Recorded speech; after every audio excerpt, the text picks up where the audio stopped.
Monkey Mischief families. Tip number 3 is when you are working with your student, make sure that you keep your reactions only for positive responses.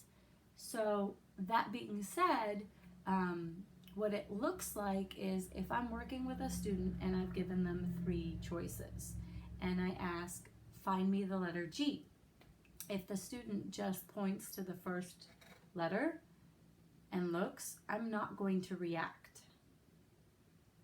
I'm going to give the student time to figure out that they've made a mistake, and if they're not realizing it and they're just looking at me because they want my reaction, then I am going to look at the student and say, find me the letter G, and give them the opportunity to scan to find the correct response.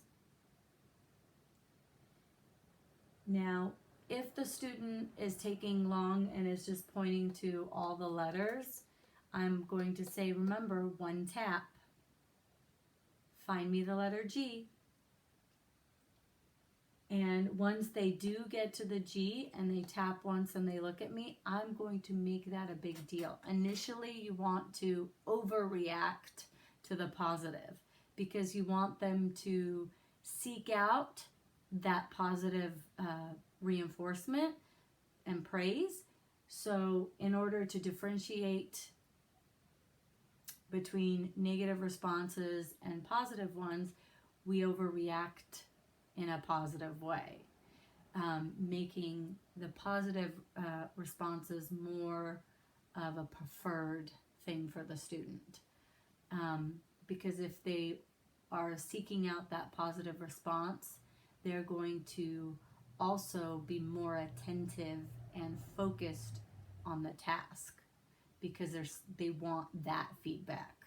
So it really helps them with attention and focus when they are getting that positive feedback. So how I'm going to check for understanding, because now I know the student has pointed to all the letters, is I'm going to mix up the letters and I'm going to ask the same exact question.